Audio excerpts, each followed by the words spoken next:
ladies and gentlemen, I'm going to make this as short and sweet as possible. This was basically a filler WWE quote-unquote pay-per-view / event. That's all it was, to satisfy whomever, but it didn't satisfy the masses as far as people that have been wrestling fans for a long time and was at least expecting certain good things to come out of here that didn't end up being very, very ridiculous, especially at the end of the freaking event. Ooh, the ending of the event. Damn it. These are the results. And definitely some rants for WWE Super Show 2019.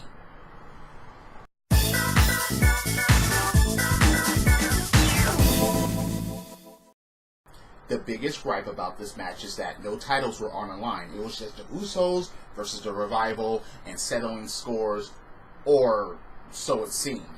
This match absolutely did nothing. It did nothing. It just was like, okay, Usos are going to win and that's it. And they're still going to collide. They're still going to feud. They're not done yet, the Revival and the Usos. So basically this match was pointless even though it was on the freaking kickoff show. The Usos win, and basically it was a bunch of duh.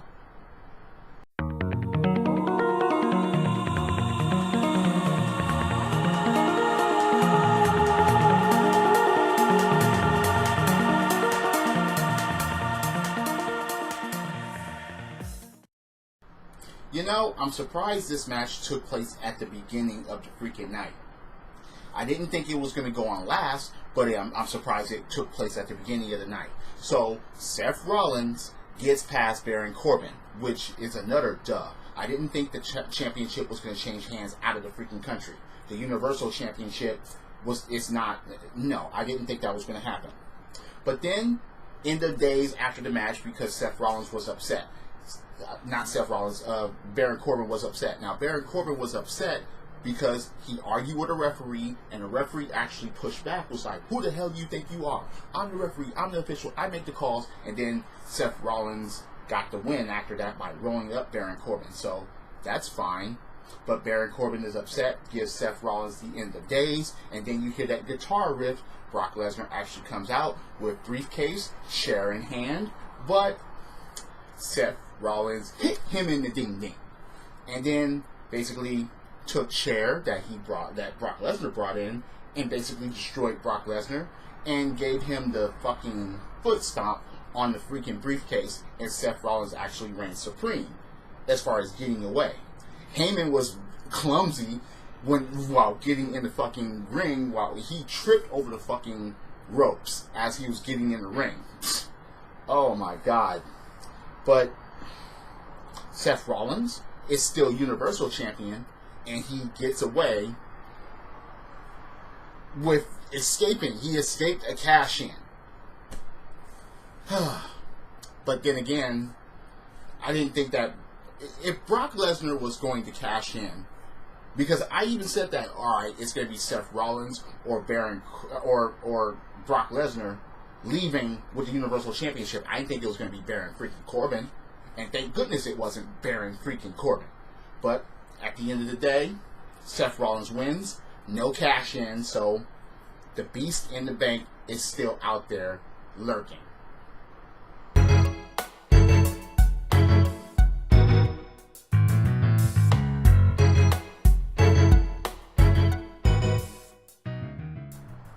As soon as the Demon came out, I was like, we're done. We're done. Didn't see the Demon losing the Intercontinental Championship against Andrade or whomever. Moving on.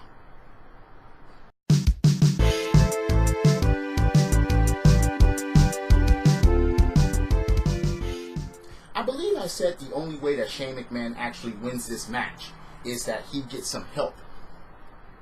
And help he got. But the referee's peripheral vision bothered me. You mean to tell me that you could not see Drew McIntyre? I don't give a damn what collision happened with the ref. The referee was still up and at him, and he was still over here. Drew McIntyre slips by him, gives freaking Roman Reigns a Claymore, and so Shane McMahon pins pins Roman Reigns. Okay. Alright. I guess that's fine. I went with Roman Reigns, except for the fact that if I thought that Shane McMahon was going to win, he would have needed help. Shane McMahon did a lot of shit alone in the match, unbelievably. He did. But, again, it was the Claymore that decided the fucking match. Shane O'Mac wins, and he gets past Roman Reigns. So, oh well, moving on.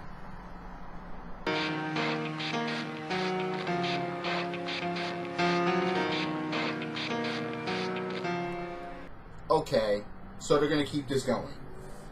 And that kind of bothers me because they have nothing else. They have nothing else for Lars Sullivan at this time, so they're going to keep him with the Lucha House Party and them fucking with each other. So the Lucha House Party jumps Lars Sullivan to cause a DQ.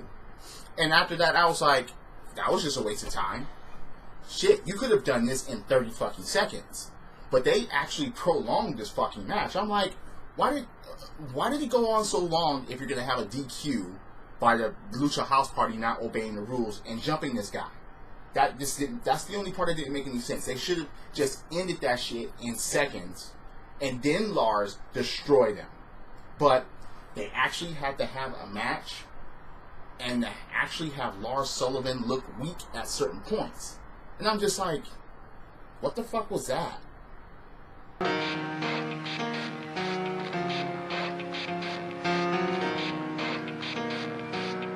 Ladies and gentlemen, I'm as surprised with this result as anybody else. Honestly, I thought that Triple BITCH was going to win the match, but he didn't. It took 2 RKOs to put him down, but at least Randy Orton put it down.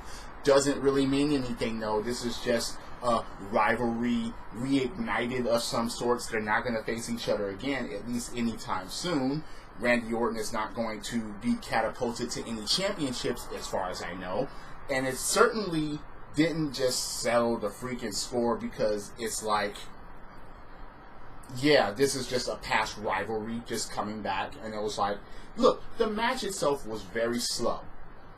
You could actually see the choreography being placed in front of you. You can actually see it, and I'm just like, wow, I can actually call this fucking match. Even at the end, I was like, oh, here comes the RKO, and that's it. It's fucked up that you can actually see certain things coming, but it was slow. It was very old school paced, but that was pretty much it. It wasn't a stellar match, but it was not the worst match of the night. We'll get to that in a bit.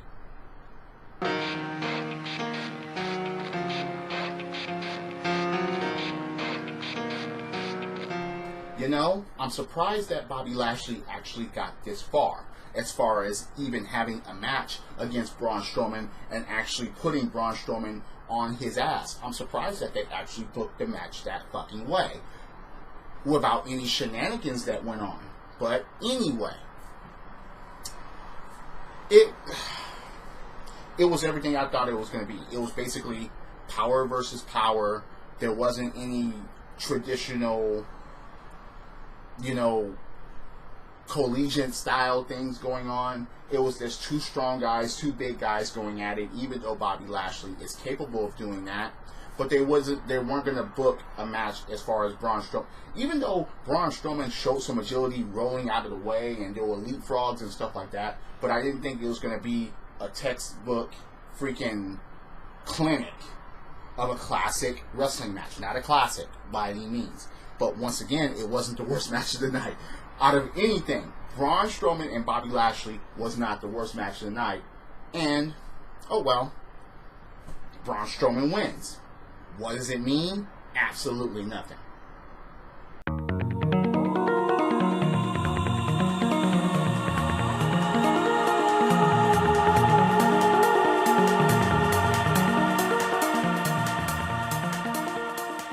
So, Kofi Kingston gets past Dolph Ziggler with a little assist from Xavier Woods.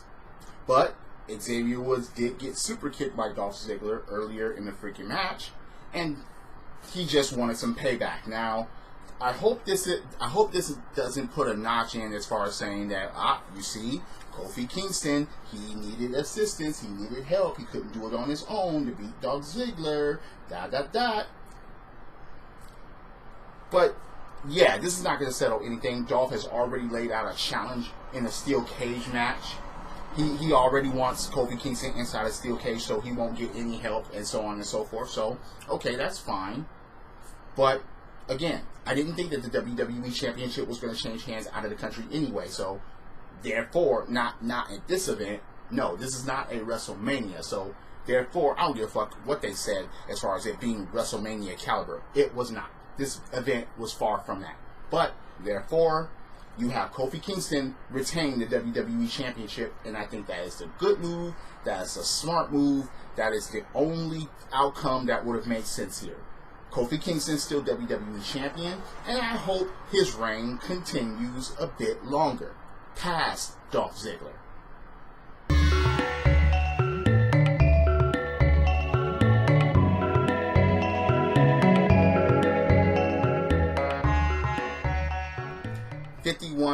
Man Battle Royal. Even though it said it was a 50-man Battle Royal, according to certain reports, it was 51. And it was exactly the way that everybody was going to say, or actually, look, I wasn't fond of the Battle Royal. And as soon as it came to the end, I knew who was going to win it, because the most popular people got thrown out, and the only reason why the winner was Mansoor. Look, I'm not. Yeah. Whether if it was in his home country or not, I'm just like, man, it doesn't really mean anything, and that's the real kick in the balls here. It's not like he's going to get a WWE Intercontinental, World Heavyweight, WWE Universal Championship, United States, none of that shit was happening. Raw Tag Team Champions were in this Battle Royal. United States Championship was in this Battle Royal. They weren't defending them titles against anyone. That's really fucking upset me. Rowan, one half of the SmackDown Tag Team Champions, was in the Battle Royal. And Daniel Bryan just refused to go to Saudi Arabia because of the women's rights thing. But anyway, again, this was just filler. And for the biggest winner of the Battle Royal, the biggest Battle Royal ever, it still didn't mean shit. It doesn't mean shit. Because again, there's not going to be any fucking follow-up, which is absolutely ridiculous. And that's why this Battle Royal was a big fucking waste of time.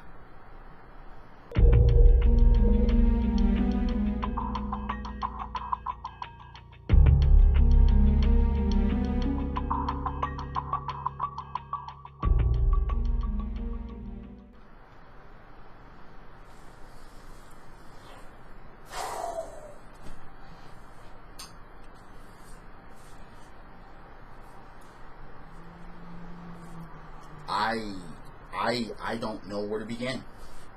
Honestly, I don't know how else to put that. So, Undertaker versus Goldberg. You know, this match could have been very interesting and good 20 years ago. But you get a Hall of Famer and someone that is in their twilight of their career, trying to put together something to make it entertaining for the people that watch their careers. And at least one of them put on great matches against certain people. Goldberg was just Goldberg. But Goldberg didn't know how to sell a chokeslam. The tombstone reversal, oh my god, it was cringeworthy. And I'm yelling and I'm screaming, I'm like, in this fucking match. No doubt this is the worst match tonight, and this is one of the worst matches I've seen in a long time. It's just, wow. How can Undertaker be in a Miz caliber type match by facing Goldberg? Goldberg was the main... Look, at the beginning, yeah, there was spears and stuff like that. Oh god, the jackhammer was horrible. Most of the match was fucking horrible. it dragged on too long. It was very slow. It was basically a showcase of their old school type of moves. Spear. You had the spear. You had the old school from the Undertaker. You had debacle of choke slams. You had a screwed up jackhammer. Oh God, this match was just. This was a equivalent of being kicked in the nuts, grabbed by the nostrils, and thrown down a flight of stairs. I was just like, what the fuck is this? You couldn't. You mean to tell me that you were going to go against each other and you couldn't bother to sell a little bit more and to actually be in the fucking ring shape that we would expect you to be, as far as to at least satisfy us?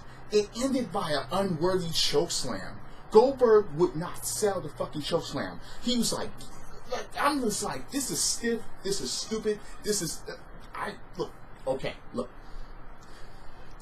As choreographed as wrestling is, as staged as wrestling is, as a show that it's supposed to be, we know and we fully understand when someone fucks up, how someone fucks up, if someone is stiff, if someone is not willing to sell. We see right fucking through that. I don't give a fuck about their age. Then don't fucking take the match. If your age is going to be a factor on how you sell shit or how you do shit, don't take the match. If you are so untalented, then don't be a fucking WWE wrestler or a wrestler, period. That's just the way I feel about that shit. This match was just horrible all the way around. The idea of the match made no fucking sense because, once again, nothing is on the line. 20 years ago, fine. Let them collide when they were at least in not being past their fucking primes yet. But now, you do this now, and with absolutely no meaning, and this shit went on last. You mean to tell me that you had every single match that was better? Not even that they had more meaning, that they were better. You had them before this one. Either one of those championship matches could have went on last, even the Intercontinental. But you had this going last because of their names. That was basically it. So, God, this match was just, it was horrible. And as a fan that has been watching ever since the age of 2, and knowing that this shit was choreographed and quote-unquote fake ever since the age of 6, this was one of the worst matches of any show that I have ever seen. Period. Yeah. Thank goodness it wasn't for one of these. A match like that. Oh, God. Just... Alright. Goldberg, don't fucking come back. Don't fucking get near WWE ring. You do your interviews at home, holding your kids and your wife, whatever. Don't fucking go near a WWE ring or any other type of ring ever again. Just take what's left of your legacy and just sit on that shit. Enjoy retirement and enjoy induction to Hall of Fame, all that shit. Undertaker, get inducted soon, and that's it. Stay out. If you're gonna have shit like that from this point forward, fucking no. Don't come back. No, just fucking stay away. I don't give a fuck what rivalry or what dream match you have cooped up for us next time. No, just no. Maybe I'm overreacting, but fuck that. And if I am overreacting, please leave a fucking comment below. If you're on YouTube, leave a comment below. If you agree or disagree, if you think I'm full of shit. Hit that like button, hit subscribe, ring that bell for notifications if you're on Spreaker.com or on Apple's iTunes. Once again, thank you for joining along. But the event was okay. It wasn't A, it wasn't F until that fucking last match. And that degraded the event. I was just like, oh my God, this is horrible. Oh, goodness. Wow. Thank goodness I didn't see that shit live. Drop kicks, body slams. throwing motherfuckers over the top rope, both feet hitting the floor. Yes, I'm a wrestling fan, but that Undertaker versus Goldberg shit, yeah, that kind of chipped away at that. Took some of that shit away. This is the theme, and the theme is go. Credits.